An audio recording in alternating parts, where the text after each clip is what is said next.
Welcome to Smoking and Boating. My name is Travis Neal, and on this episode of Smoking and Boating, we are going to be cooking ribs on the Hunsaker smoker. On this channel, we're going to be talking a lot about smoking meat. We're going to talk a lot about boating. We spend a lot of time down at the Lake of the Ozarks, and we reside in Columbia, Missouri, full time. But we spend a lot of time in both places, when we can get away from things and go down to the lake and spend time at the place and, enjoy time on the water. We also like to smoke a lot of meat while we're down there. And but today I'm not there. I'm at home in Columbia, and we're going to be smoking some ribs on the Hunsaker smoker. I bought this Hunsaker smoker about a month ago. They're actually produced right here in Columbia, Missouri. I was able to go to the place where they build these things and talk to Ryan Hunsaker and Mark Hunsaker both. The first time I went, I just stopped in on a whim. I was looking for smokers and had heard a lot about the Hunsakers. I'm like, well, they're built right here in Columbia. I'll just go buy it directly from them. And so I kind of showed up unannounced, and Ryan was there working away, and he was gracious enough to give me a tour and show me all around and tell me all about their smokers. And the quality on these builds is top notch. If you're looking for a drum smoker, highly recommend the Hunsaker smoker. I've only done a few cooks on it. A couple weeks ago, my youngest son, he graduated from high school. We had, I don't know, maybe 50 people here, and we smoked a couple pork butts and ribs, and we cooked some hamburger meatballs and some queso cheese dip, and cooked all of that on the Hunsaker. Not all at one time, but I staged my cooks and had everything ready when the party was set to begin, and the Hunsaker performed fabulously. The food, I got rave reviews from all the guests that showed up to wish Tanner, our youngest son, well wishes. And they said, hey, this food is awesome. And I showed them the Hunsaker smoker, and they were all really impressed with how it performed. I was definitely impressed as well. I've got a Traeger that I cook on most of the time when we're down at the lake.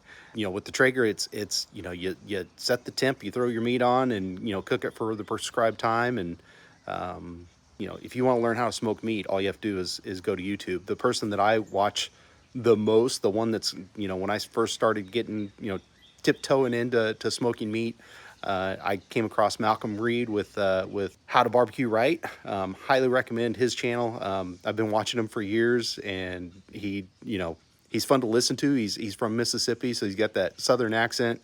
Really entertaining, and puts out some really good barbecue. I listen to Meat Church a lot.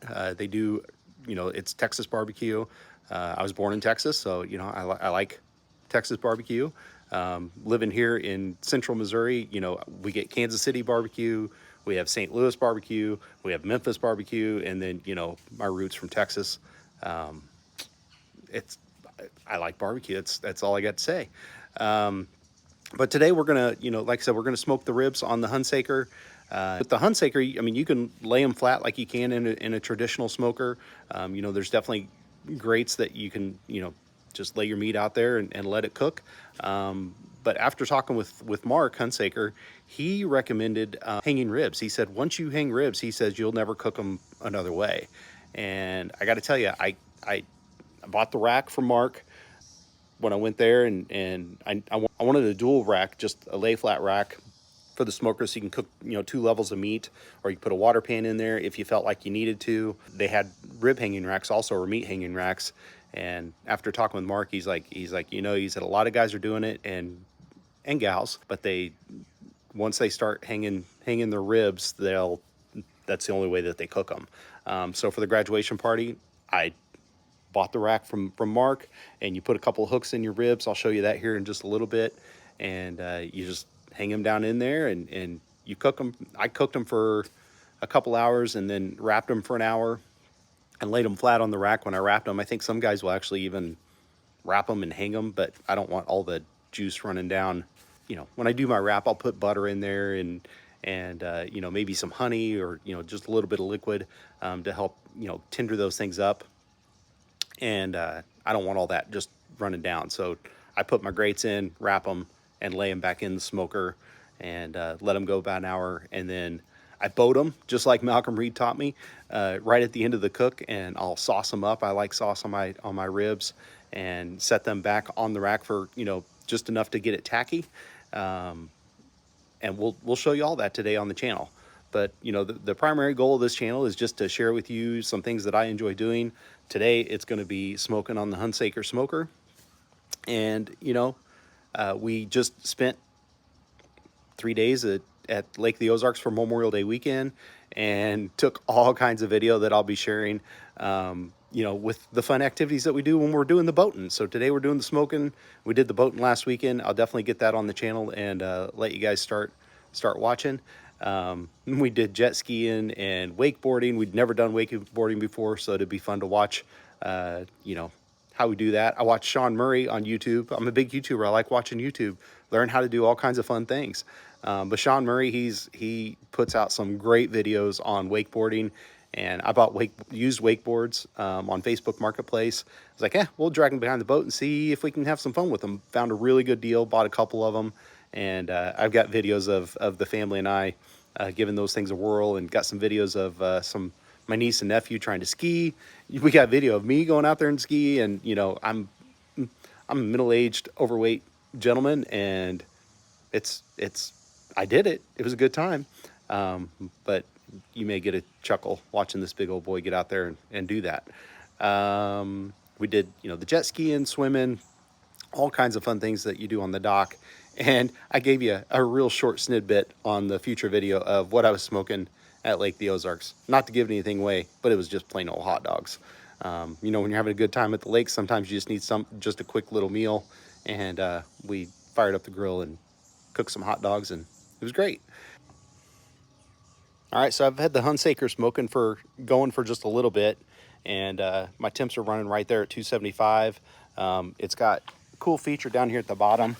You can see it's got just a little foot peg, and that controls the inlet at the bottom. And when you first start it up, you just leave it on full run start or full start, and you open up that vent there on the top, and down inside this thing, it's got a meat vortex plate that goes right over your charcoal basket.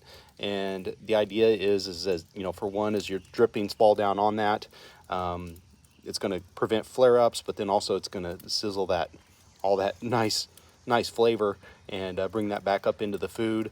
You got the charcoal basket right underneath, and down on the bottom of that thing, I don't know if you can see it, but we have oil dry down in there. That's one of the recommendations that Mark had given me. It just helps collect all of the drippings and the grease to keep it from running out the inlet there at the bottom. Really easy to clean up. After your cooks, you can just kind of brush it out the hole and put something underneath it to catch it. Little red tote top, that's what I throw underneath there, and I have a little tool there that I just rake all the stuff out with. But you don't want to leave it alone too far, because it'll start getting hot if you leave the lid open. There's a little catch right there that you're supposed to shut down to keep it to keep the lid from falling down on you when you're reaching down in there. So please remember to do that for safety. But I'm about to put my rack on there. Say hi to Bobby. She's getting ready to eat a cicada. That's nasty. But I'm gonna put that rack on there, and then we're gonna hang the ribs. So here's my ribs that are all, these are St. Louis style, but they're all prepped and ready to go. And when you buy your rib rack hanger, that comes with these little stainless steel hooks, and I double mine up. They say you can just, from videos I watched, you can just put a single hook behind the big bone. I pull the membrane off, so sometimes they lose a little bit of integrity. So I double hooked them when I did it for the graduation party, and that worked out really, really well. And I've got the rack on the smoker, and we're gonna hang those in there. Got 4 racks going today. Bought them from Sam's, and today I've got a little bit of Joe's barbecue from Kansas City, some of their rub on there, and then some of the Gospel Meat Church rub on there. And I used a binder of mustard, rubbed that on there, and they've been sitting out while I've been waiting on the smoker to come up to temp and get ready to go. And we're gonna put them on and let them go for a couple hours. And we're gonna cook them like 275. So I've got the ribs in there hanging. I got all 4 racks in there, and they really cook evenly. You would think that they'd be, the down there by the firebox, that those would cook first, but that doesn't seem to be the case. I got one rack that's pretty long, and it's kind of sitting there on top, so I know I'll lose probably the last little itty bitty tiny rib. Some guys will cut the racks in half and double hang them that way. I haven't experienced the need to do that, but I'm going to get this lid shut. It's starting to, with all the air, it was starting to get some, firebox is starting to get pretty hot, so we'll shut that down, and we'll watch the thermostat come back up. And once we get to 275, If we go beyond that, I'll shut the vent here at the top just a little to control the temps. And I've got it set at run down here at the bottom. And we'll let that go for a couple hours. See, we're at 250 and it's coming right back up. And it just takes incremental changes on the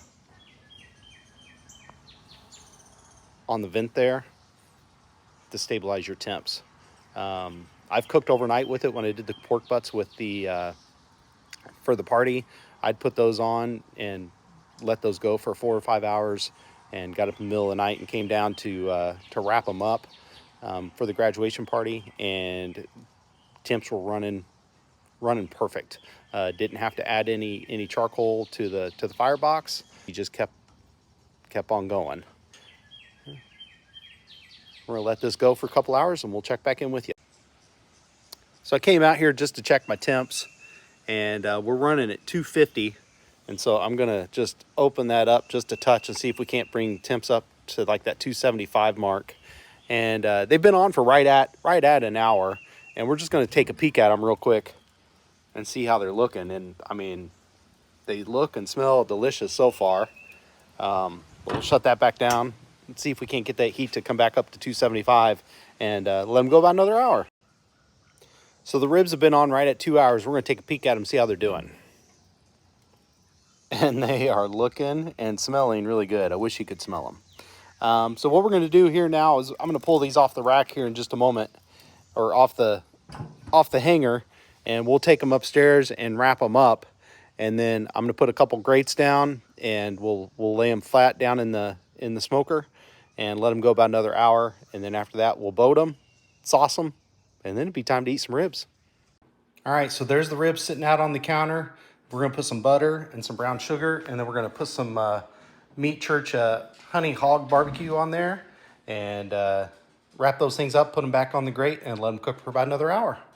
So this is what my foil looks like right before I put it down. I put that butter in there, and then brown sugar, and then I put some of the honey hog barbecue down in there to give it, I like that sweetness, and then the bite with the barbecue rub that we put on earlier, and then the sauce, I have a little bit of heat to it too. So to have the sweet and the heat, it's gonna be perfect for smoking and boating ribs. The last thing that we like to do to also give it that sweet heat is use some Mike's Hot Honey. I've got a buddy of mine who has bees and makes his own honey, and he's made me some hot honey that I really, really liked, but he's out. So I'm using Mike's today, and it's good. But my old buddy that's got bees, nuts, honey, he'll give me some of that here eventually, and we'll be using that instead of Mike's. But Mike's is really good. It's a good substitute for my buddy's mid-Missouri honey. We're just going to drizzle some of that on there, and then we're going to put these ribs on face down, wrap them up. It's a double layer of aluminum foil, and then it's going to go on the smoker for an hour. So here's how we wrap. You know, I've got the long piece. I'll fold up the first side, and then I'll fold up the other side. Try to do this one-handed. You do double layers. Try to get it nice and tight. And then we fold over one end. Squeeze it on there real nice and tight. Do the other side. Get a good seal and let that cook. It's gonna cook face down. It's gonna cook face down on the smoker for an hour. Got one more rack to wrap up, and we'll get back out to the smoke. All right, so I've got the ribs wrapped up. They're nice and tight inside. I've got dual trays. So the one tray down below has got 2 racks ribs on it. The upper tray's got another couple racks. It was a little bit too tight to put all 4 racks on the one grate. I might have been able to get it to fit, but it's like, well, I've got the extra racks, so let's just go ahead and use them. Say hi, Riley. Hi, Riley. All right, thanks, Riley. And right there, you see I've got my safety latch up. We're gonna disconnect it, and then we'll lower the lid, and it's gonna go another hour. So while the ribs are back out on the smoker, I thought I'd get my sauce ready to go. Today, what I'm using a blend of Sticky Pig jalapeno sauce. It's really, really good sauce, and that jalapeno gives it a good bite. And then I'm kind of watering it down a little bit with Blues Hog Tennessee Red. This is a vinegar-based sauce, so it just thins out the jalapeno Sticky Pig sauce. So it's going to make it you know, put a real nice glaze on the ribs when they're done here in just a bit. But I like the bite of the vinegar from the Tennessee Red, and then the sticky pig is exactly that. It's sticky, and then you get the heat from the jalapeno. Really, really good sauce. It's one of my favorites. So we're gonna mix those two together. I sampled it just a moment ago to make sure it was gonna be just right, and I think it is. I'll heat it up just a touch right before I glaze the ribs, and then we'll put them back on the smoker. Let them go, you know, 30 minutes or so. You know, 15 minutes may be all that it needs, and we'll pull them off and be ready to eat. So that's how they look after being wrapped up for an hour. And what we're gonna do is I'm gonna flip them over. So as I was saying, we just gotta flip them over, and I made a little boat. I just folded up the sides. Malcolm Reed does a really good job of showing this on multiple of his videos, but just makes a little tray for these ribs. And so what I'm gonna do is I'm gonna take this sauce that I warmed up and just kind of glaze over the top of it, and we're gonna put it back on the pit for just a few minutes, just to let that sauce get tacky, and then we'll pull them off and be ready to cut them up and have some dinner. All right, so you can tell I've got my boats. I put my top grate back in. I got rib boats down there on the bottom. It's hard to see them through there, but there's two boats down below, two on top. But look at those ribs just glisten in the sun. I mean, that is going to be some good eating. So we're going to let them just kind of sit out here and hang out for about 15 minutes, and we'll pull them off and be ready to cut them up. All right, they've been on here for about another 15 minutes. You guys ready to see the finished product? I know I sure am. Oh, I think they're going to be good. Looks like the sauce is pretty well set on all of them. I'm going to pull them off. We're going to set them here and let them cool down a bit and cut them up and eat them for dinner. Smoking and boating, I showed you the whole process of smoking the ribs. And after they're done smoking, we actually wrapped them up and I put them in the fridge because we went golfing all day. And now that we're back, we're hungry. And so I just put them in the oven, wrapped up with aluminum foil over the top of them. And I just heated them up, took the cover off, glazed them with just a little bit of barbecue sauce. And now they're ready to eat. And that rib right there is ready to eat. That's all today from smoking and boating. That's delicious.